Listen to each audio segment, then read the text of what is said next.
Hi, good morning everyone. This is Lingaswamy Ramalla. I have 4 years of experience in admin and development. So today topic is what is the Salesforce? Today topic is what is the Salesforce? So Salesforce అనేది ఒక CRM tool ఉంది. Salesforce అనేది ఏంటిది? CRM tool. అసలు CRM tool అంటే ఏందో first తెలుసుకొని తర్వాత Salesforce అనేది మార్కెట్లోకి ఎలా వచ్చింది దాని గురించి డిస్కస్ చేద్దాం. ఫస్ట్ థింగ్ మనం సిఆర్ఎం టూల్ అనేది ఎలా వచ్చింది మార్కెట్ల కంటే ఒక చిన్న బిజినెస్ ఉందండి మనకి ఒక చిన్న బిజినెస్ ఉంది. అది ఏ బిజినెస్ అయినా కావచ్చు. చిన్న బిజినెస్ ఉంది. ఆ బిజినెస్ రన్ అయ్యే కొద్దీ మన కస్టమర్స్ అనేవాళ్ళు ఉంటారు కదండి. మనకు ఒక బిజినెస్ రన్ చేస్తున్నాం. మన కస్టమర్స్ అనేవారు మన యొక్క ప్రోడక్ట్ని పర్చేజ్ చేస్తారు. ఆ ప్రోడక్ట్ పర్చేజ్ చేస్తూ మనకు కస్టమర్లు అనేవారు డైలీ డైలీ ఇంక్రీజ్ అవుతారు. అయితే ఫాస్ట్ డేస్లో మనం కస్టమర్ యొక్క డేటాని నోట్బుక్ కానీ లేకపోతే స్ప్రెడ్షీట్ కానీ లెడ్జర్ కానీ ఉపయోగించేవారు అనమాట. ఇవి ఉపయోగించే సమయంలో మన కస్టమర్స్ ఎక్కువయ్యే కొద్దీ వాళ్ళకి డేటాను స్టోర్ చేయడం కానీ ఇలాంటి కొన్ని ప్రాబ్లమ్స్ ఫేస్ చేసేవాళ్ళు.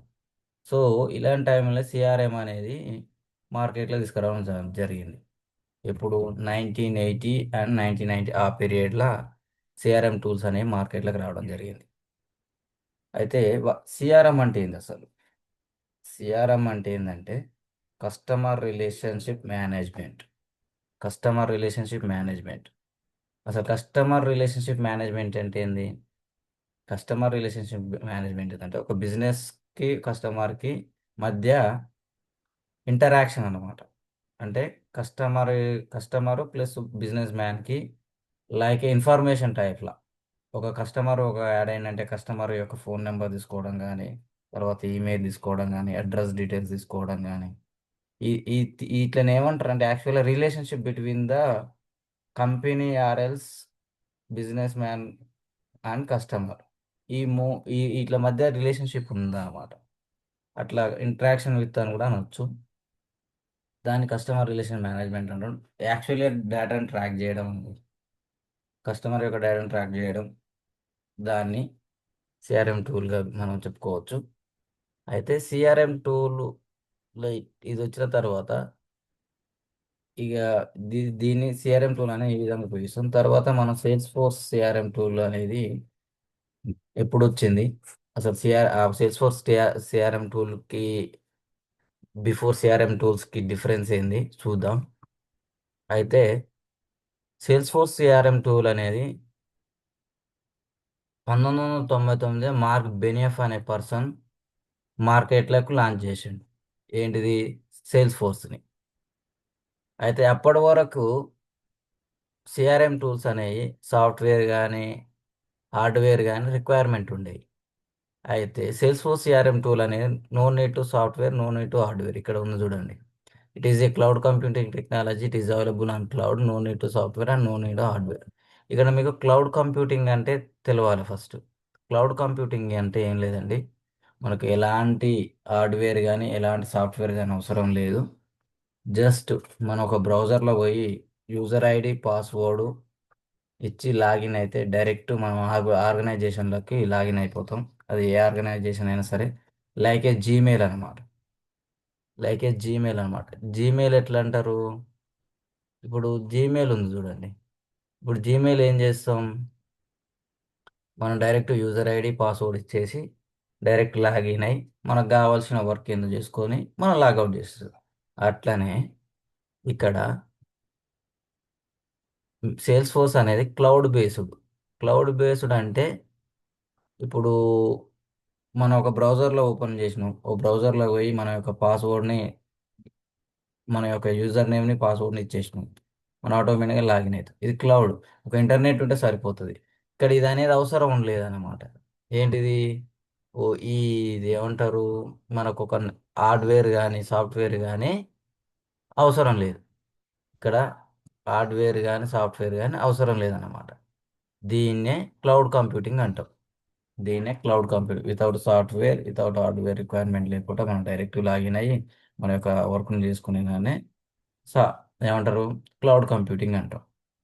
ఇక్కడ ఇంకో బెనిఫిట్ ఉందండి. ఎవరైనా సరే, అది ఏ పర్సన్ అయినా సరే, క్లౌడ్ అడ్మిన్ కానీ, డెవలపర్ కానీ, ఎండ్ యూజర్ అని, క్లౌడ్లోనే మనం లాగిన్ కావాలి, క్లౌడ్లోనే మనం వర్క్ చేయాలి. ఇంకోటి మనం ఇంకోటి చూద్దాం. అలాగే మనం ఇక్కడ ఇంకో విషయం ఏంటంటే, you can develop your own application or if you need any application on demand you can buy or app exchange. ఇక్కడ నువ్వు ఒక అప్లికేషన్ డెవలప్ చేసినావు. అప్లికేషన్ డెవలప్ చేసి నువ్వు సెల్ కూడా చేయొచ్చు అనమాట. ఇక్కడ యాప్ ఎక్స్చేంజ్ అని ఉంది, ఇక్కడ చూడండి. యాప్ ఎక్స్చేంజ్ అనేది ఉందిగా, ఇక్కడ యాప్ ఎక్స్చేంజ్. ఈ యాప్ ఎక్స్చేంజ్ ద్వారా మనం ఒక అప్లికేషన్ డెవలప్ చేయొచ్చు. మనం అప్లికేషన్ డెవలప్ చేయొచ్చు. మనం ఒక అప్లికేషన్ని డెవలప్ చేయొచ్చు ప్లస్ బై చేయొచ్చు, రెండు చేయొచ్చు. మనకు ఇలాంటి వెసులుబాటు కూడా ఉంది ఇందులో.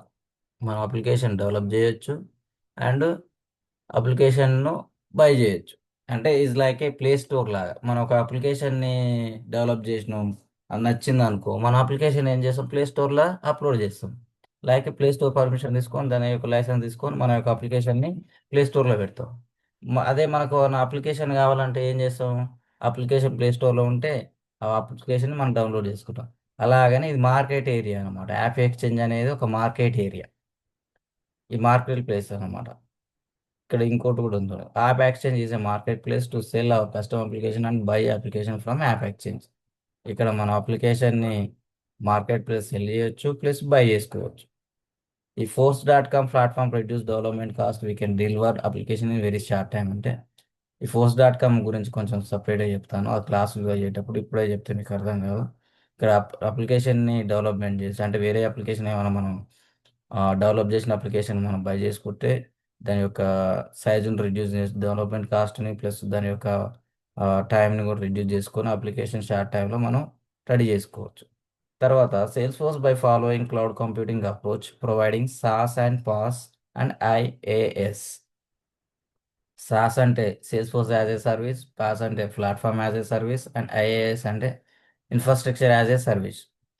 సేల్స్ యాజ్ ఏ సర్వీస్లో కొన్ని ఇవి తర్వాత చెప్పుకుందాం. ఇవి ఇప్పుడే చెప్తే మీకు ఏం పెద్దగా అర్థం కావు. శాస్ అంటే ఏంది, పాస్ అంటే ఏంది, ఇది క్లాసులు చెప్పేటప్పుడు దీన్ని ఎట్లా అప్లికేషన్ డెవలప్ చేసి మనం శాస్ని పాస్ని ఉపయోగించుకొని ఎట్లా మార్కెట్ చేస్తాం అనేది అని చెప్తాను తర్వాత.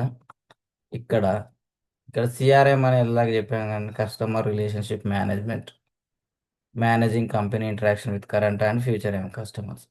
అదే మనం కస్టమర్ని, ప్రజెంట్ కస్టమర్ కానీ, పాస్ట్ కస్టమర్ కానీ, ఫ్యూచర్ కస్టమర్ కానీ మనం ఇంటరాక్ట్ చేయడానికి సిఆర్ఎం టూల్ అనేది అవసరం. తర్వాత కొన్ని సిఆర్ఎం ఉన్నాయి. సిఆర్ఎం, సేల్స్ ఫోర్స్ సిఆర్ఎం కానీ, మైక్రోసాఫ్ట్ సిఆర్ఎం కానీ, Sugar CRM, SAP CRM, Oracle CRM. First cloud కంప్యూటింగ్లో వచ్చింది మటుకు సేల్స్ ఫోర్సే అండి. తర్వాత ఇవి మెల్లమెల్లగా లేటర్ ఆన్ ఇవి క్లౌడ్కి షిఫ్ట్ అవుతున్నాయి. బట్ దీనికే ఎక్కువ మార్కెట్ వాల్యూ ఉంది. మీకు ఏమైనా డౌట్ ఉంటే చెక్ చేయండి గూగుల్లో, which is the most market value in CRM tool చేస్తే మనకు అర్థమైపోతుంది. అసలు కస్టమర్ రిలేషన్షిప్ మేనేజ్మెంట్ అంటే ఏంది, అసలు అది ఎట్లా ఉంటుంది అనేది దాని గురించి కొంచెం బ్రీఫ్ ఎక్స్ప్లెనేషన్ చేస్తా చూడండి. మనకు ఒక ఎమా షోరూమ్ ఉందండి. ఎమా షోరూమ్ ఏం చేస్తుంది, బైక్స్ని కానీ, కార్స్ని కానీ దాన్ని దాన్ని మ్యానుఫ్యాక్చరింగ్ చేసి దాని మార్కెట్లో తెస్తుంది. ఆ మార్కెట్ ఏంటంటే అడ్వర్టైజింగ్ అనమాట. మనం అడ్వర్టైజింగ్ ఏం చేస్తాం, క్యాంపెయిన్ అనే ఆబ్జెక్ట్ ఉంటుంది సేల్స్ ఫోర్స్లో. ఆ క్యాంపెయిన్ అనే ఆబ్జెక్ట్ ద్వారా సో అండ్ సో మా యొక్క యమహా నుంచి ఒక 200 cc బైక్ని కానీ, ఒక కారుని కానీ రిలీజ్ చేస్తున్నాం, దీని ప్రైస్ ఇంత, దీనికి ఉన్న ఫ్యూచర్స్ ఇవి. సో ఇంకా ఇట్లా మా అడ్వర్టైజింగ్ చేస్తాం. అడ్వర్టైజింగ్ చేసిన తర్వాత అడ్వర్టైజింగ్ ద్వారా నచ్చి ఒక పర్సన్ ఇంట్రెస్ట్ చూపిస్తుండ అనుకో, దాన్ని లీడ్ కన్వర్ట్ చేస్తాం మనం. అది కంపెనీ కానీ పర్సనే కానీ, ఒక కంపెనీ కానీ పర్సనే కానీ, interest showing is a interest on by the product, just interest, that is called lead. Lead అనేది కూడా ఒక ఆబ్జెక్ట్ అండి. ఈ లీడ్ అనే ఆబ్జెక్టు మనకి ఫర్దర్గా మనం నేర్చుకుందాం. ఆబ్జెక్ట్ ఆబ్జెక్ట్ గురించి ఉంటుంది. అసలు లీడ్ అంటే ఏంది, లీడ్ క్రియేట్ చేయడం వల్ల లీడ్ కన్వర్షన్ అంటే ఏంది, ఇలాంటి కొన్ని కాన్సెప్ట్ ఉంటాయి లీడ్ ఆబ్జెక్ట్ మీద. మనం అవి కూడా నేర్చుకుందాం. ఈ లీడ్ ఒకసారి showing interest on person or company, ఆఫ్టర్గా అతను మన ప్రోడక్ట్ని బై చేసిండు అనుకోండి, అప్పుడు ఆప్టీ అవుతాడు. ఆప్టీ అంటే ఆపర్చునిటీ, మన ప్రోడక్ట్ని కొన్నాడు. ఆ కొన్న తర్వాత ఏమైతే, ఇది కూడా ఆప్టీ అనేది ఒక ఆబ్జెక్టే. ఈ ఆబ్జెక్టు మనకు ఎప్పుడైతే కస్టమర్ మన ప్రోడక్ట్ని బై చేయడం జరుగుతుందో అప్పుడు మనకు ఆప్టీ అవుతాడు.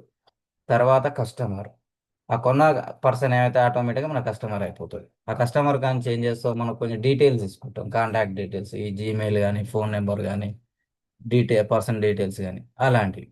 సో తర్వాత మనం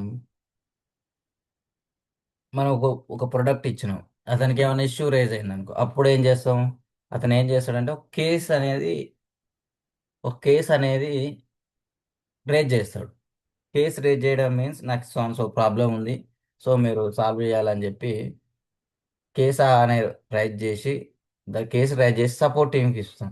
సపోర్ట్ టీంకి ఇస్తే సపోర్ట్ ఏం చేస్తుంది, దాని సొల్యూషన్ చేసి అతనికి ఏమైంది అనేది చేసి అతని యొక్క ప్రాబ్లమ్ సాల్వ్ చేస్తుంది. ఇది ఇవన్నీ ఆబ్జెక్ట్లే. సొల్యూషన్ అనేది ఆబ్జెక్టే, సపోర్ట్ అనేది ఆబ్జెక్ట్. ఈ స్టాండర్డ్ ఆబ్జెక్టులుగా చెప్పుకోవచ్చు మనం. అవి ఫర్దర్గా నేర్చుకుందాం. స్టాండర్డ్ ఆబ్జెక్ట్ అంటే ఏంది, కస్టమ్ ఆబ్జెక్ట్ అంటే ఏంది, స్టాండర్డ్ ఆబ్జెక్ట్ దీంట్లో గురించి. So global market share of top సిఆర్ఎఫ్స్.